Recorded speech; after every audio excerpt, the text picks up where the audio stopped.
Ya, kalau nur itu penting. Makanya Nabi itu kayak apa? Nabi itu orang super. Itu kalau ngendikan wa maj'al min fawqi nuran wa min tahti nuran wa an yamini nuran wa an simali nuran, sampai terakhir Nabi masih mendoa untuk dirinya waj'al li nuran, dan semua tubuh saya jadi nur. Jadi Nabi sudah gitu kan. Ya Allah, jadikan sisi depanku nur, belakang kami nur, kanan nur, kiri nur. Terakhir itu apa? Waj'alni nuron, dan doa semoga semua tubuh saya jadi nur. Itu masuk doa yang sering saya baca. Karena saya takut kelap-kelip tadi ini. Si mahum fi wujuhim min asaris sujud, bahwa dalam jabahnya itu ada asaris sujud. Itu masyhur kan, saya terangkan ya, tapi gue jauh sensitif loh, biasa wae. Suatu saat Rasulullah itu ngendikan begini, nanti saya, kata Nabi, akan nyafaati kalian semua. Sahabat-sahabat tanya, ya Rasulullah, dengan sekian miliar orang bagaimana kamu mengenali kita? Saya ulang lagi, suatu saat saya nanti akan nyafaati kalian, karena saya kenal kalian. Maksudnya di akhirat.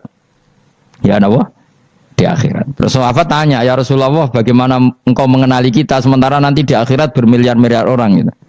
Terus Nabi ngendikan gini, jika kamu punya unta dengan tanda tertentu, saya ulang lagi, jika kamu punya unta punya tanda tertentu, dalam jidatnya ada begini, dalam tangannya ada gini, dalam kakinya ada gini, maka apa kamu bisa membedakan untamu dengan unta orang lain? Ya bisa ya Rasulullah, karena unta kita khas. Misalnya kaki depannya ada putihnya, kaki belakangnya ada putihnya, dalam baduknya ada putihnya. Terus kata Nabi, inna ummati yud'auna yaumal qiyamati hurran muhajjalin min asaril wudu. Nanti umatku nanti wajahnya juga bersinar, tangan kakinya juga bersinar. Jadi asar itu saya pastikan secara riwayat itu akhirat, maksudnya tentang akhirat. Tapi bahwa yang di dunia ada yang memulai asar itu nggih monggo mawon. Loh itu bagus kan, artinya ekspresi percepatan. Enggak apa-apa loh, daripada kok kowe ora jelas ini gitu. Maksudnya ya orang ngethok ya pancen jarang sujud tenan. Wes ora usah sensitif, tapi yang jelas ya nanti. Ya sampean kiamat ruang samu. Nanti hisab itu nanti kalau hitung hanya sekitar 3 jam. Hisabnya sak dunia itu hanya sekitar, karena malaikat itu tidak kesulitan sama sekali. Tak warai ya, ini nggak akan salah saya dalam hal ini karena riwayatnya sahihah. Kenapa hisab itu hanya butuh rubu'un nahar, 1/4 dari siang enggak? Anggap saja siang itu 6 jam atau 12 jam, itu aja terserah. Kalau 12 paruhnya kan 6 ya. Seperti 1/4-nya berarti 3. Itu gini. Jadi nanti di mahsyar itu kan yauma tabyaddu wujuh wa taswaddu wujuh. Yaudah yang kafir itu kelap, hilang. Wajahnya, tubuhnya semuanya gelap. Yang mukmin itu semuanya terang. Jadi sudah yang tabyaddu wujuh wa taswaddu wujuh otomatis terus ningkap. Terus pergerakannya itu delala yang tabyaddu wujuh itu ke kanan, yang taswaddu wujuh ke kiri. Maka kamu jangan punya sinar yang kelap-kelip. Nanti kena bigo yang karena nggak jelas tadi. Maka kamu harus sinarnya yang sejelas-jelasnya. Ghurran muhajjalin min asaril. Bila perlu nur kamu sampai menembus langit saat itu. Makanya ketika orang mukmin sudah nurnya ada di muka, ada di tangan, masih ngendikan Rabbana atmim lana nurona, karena takut masih kena bigo tadi. Karena kalau hanya wudu tok, sikil tok kan, bayangkan di miliaran orang kan bisa agak kelihatan. Tapi kalau nurnya sampai nembus langit kan, itu siapa kok nurnya sampai, kan malaikat langsung tahu. Lane hafal Quran, alim kan insya Allah nurnya itu. Sama zaman itu masih berdoa, Rabbana atmim lana, sempurnakan nur kami. Karena nanti identifikasi malaikat berdasar tadi, kalau ada nur berarti diletakkan ashabal yamin, kalau nggak ada nur ashabal shimal. Nah malaikat yang dibawa bigo itu kira-kira detail nggak? Dugaan saya kalau kelap-kelip pasti kena simal. Di wah iki partai kiri mesti kan ngene. Pemenang sing wudune mau dulet sirah tok sithik. Karena anat mazhab Syafi'i. Sebetulnya meskipun itu sebaiknya kalau basuh sirah itu kabeh ben ora kelap kelip mana aneh pepes terus dulat-dulet tok. Iku sampean ya itu kelap-kelip. Ya sudah ya. Setelah itu kata ngendikane pangeran yu'raful mujrimuna bisimahum fayukhadu bin nawasi wal aqdam. Orang-orang pendosa kelihatan maka diletakkan di kiri. Nah sama yang orang-orang baik simahum fi wujuhim minasari sujud. Jadi ayat itu jelas tentang akhirat. Tapi kira usah terus merovokasi. Seneng kamu kok ya Simun, maksudnya provokator. Jadi nanti yang mukmin jelas nurnya. Lah nur ini nanti dengan kadar iman kamu, perilaku kamu. Ada yang kelap-kelip, ada yang... Nah yang kelap-kelip ini yang kena bigo itu tadi. Nanti setelah kena bigo ikut ashabi simal, yang kelap-kelip disortir lagi. Malaikat yang bagian detail kan ada nanti. Nah ini terus ditubir neraka. Yang kafir benar-benar neraka, yang ini ditubir neraka. Nah, itu nanti ini yang ngel-ngelo kanjeng Nabi digoleki ya ini tuh. Mana sakit kanjeng Nabi, mana ono kiai soleh darani, nah iso soleh dewi sakit Nabi mereka terus goleki di umatku sing kelip-kelip terus dicari disyafaati. Ya imma langsung dituruti Allah, wa imma diubasin neraka. Ya terserah rencanamu piye kon aku. Tapi yang jelas apa? Kiamat itu cepat sekali karena tadi ada identifikasi tadi. Makanya hanya cukup 3 jam karena tadi yang jelek kelihatan jelek, yang baik kelihatan baik. Makanya cepat. Ya oraful mujrimuna bisimahum, orang pendosa dikenali lewat alamatnya yaitu taswadu apa? Wujuh. Kalau orang baik dikenali lewat tabyadu wujuh. Nah, terus setelah nyingkir, ini ngono tak warai kiamat. Setelah nyingkir itu faduri babenahum bisuril lahu bab. Setelah tersingkir tadi terus lalu ada pintu penghalang. Pintu pemisah. Nah pintu pemisah tadi yang sisi kanan langsung jadi surga, yang sisi kiri jadi neraka. Itu disebut faduri babenahum bisuril lahu bab batinu fi rahmatu wa dhahiruhu min kibalihil adzab. Yang pintu arah kanan otomatis wilayah surga, yang pintu kiri otomatis wilayah neraka. Nah problemnya ketika penutupan pintu itu dah yang kelap-kelip itu katut kemana ini yang makanya kamu jangan malok partai yang apa? Kelap-kelip yang enggak jelas itu koalisi kemana ini? Kalau partai besar kan iso nyalon presiden, partai kecil ini kan ikut mana ini kan?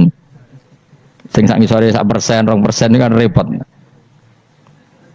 Loh, coba misalnya nur kamu 2%, berarti gelap kamu kan 98%. Kira-kira malaikat mengkategorikan kemana coba? Ayo jawab. Gelap. Loh, kode semangat. Padahal itu bagian dari kamu. Kalau satu tubuh itu sinarnya hanya 2%, kira-kira kategorinya itu partai gelap, partai terang. Waduh semangat kok ya dulu. Berarti kegaruk kemana?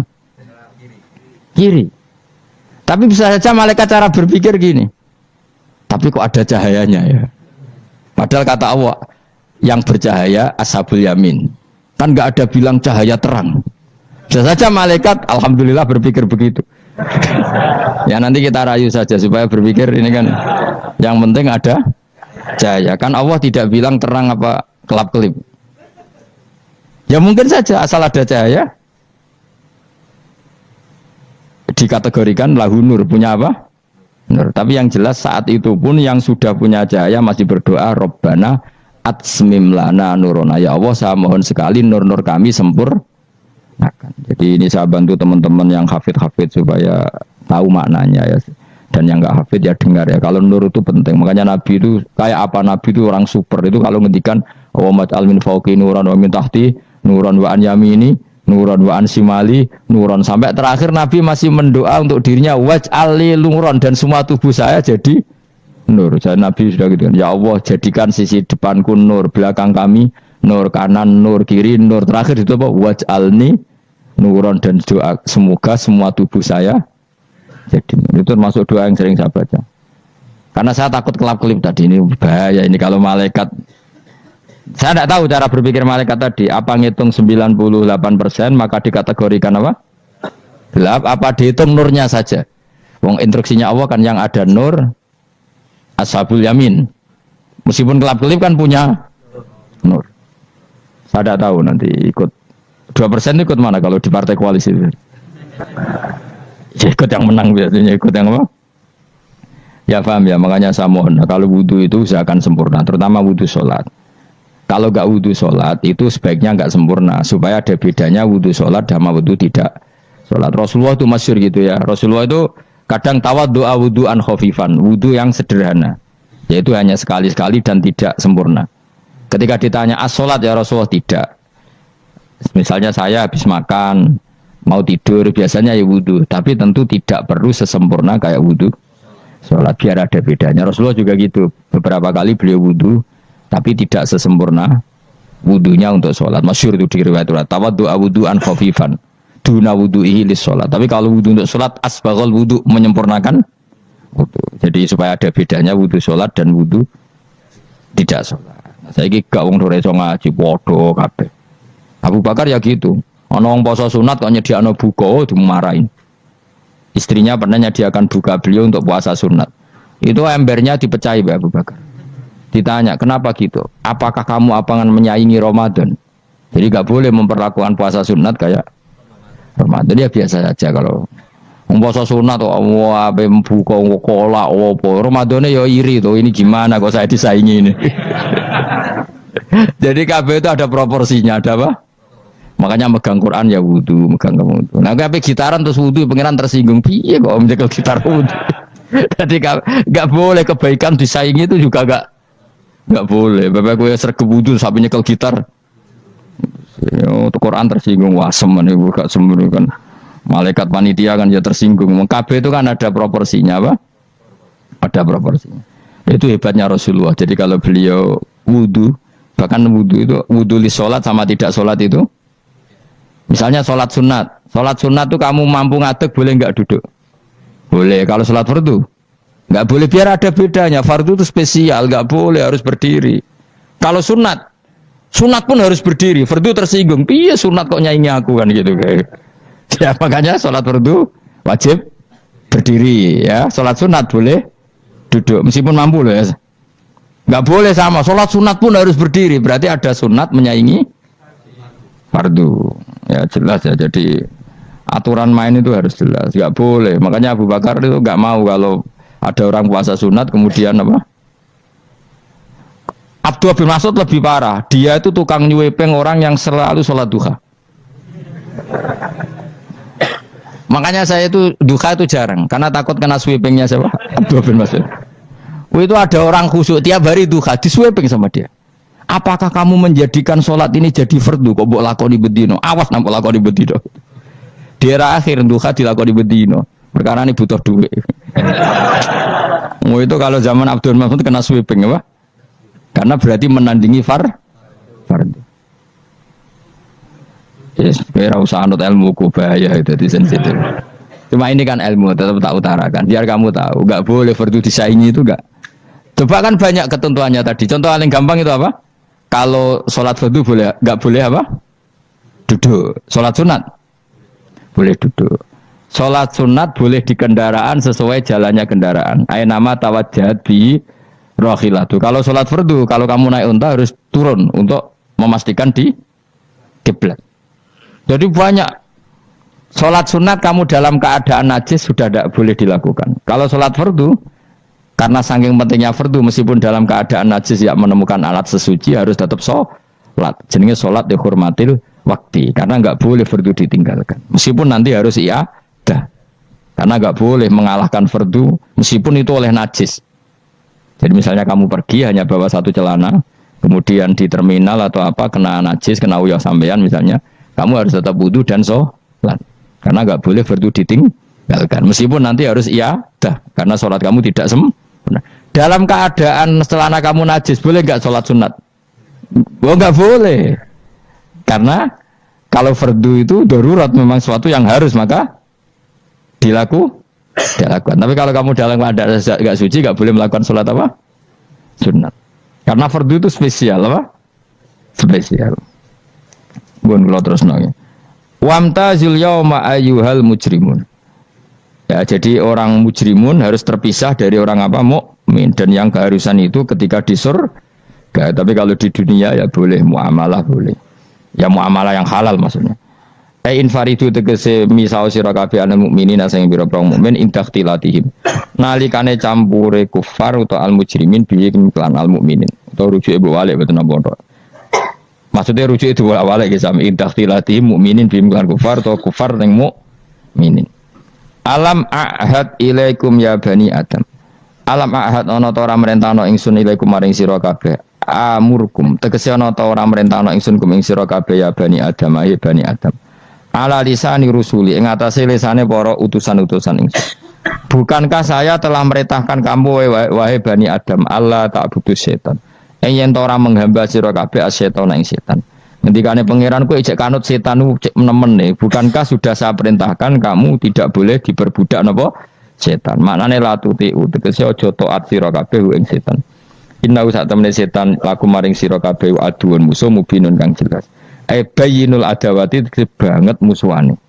Lah wong setan musuhmu kok malah mbok enut bocah kok sarap ngono. Karwan musuh kok di enut. Anut ya pangeran mergo Allah wali fid dunya wal akhirah. Wa ani buduni lan yen to nyembah sira kabeh ni ingsun. Wa anstune kelakuan budu nyembah sira kabeh ni ingsun wahidu tegese nglakoni ya tauhid sira kabeh. To mengesakno sira kabeh ni ingsun. Wa ati ulan to atau sira kabeh ni ingsun. Harusnya kita hanya ibadah ning Allah Subhanahu wa ta'ala karena dia yang menciptakan kita, tempat kita kembali. Setan itu tidak siapa-siapa, makhluk yang hina, yang lemah. Kok kowe malah taat ya ning gone zat sing super, sing gawe kita, sing memberi rezeki kita dan zat yang kita kembali.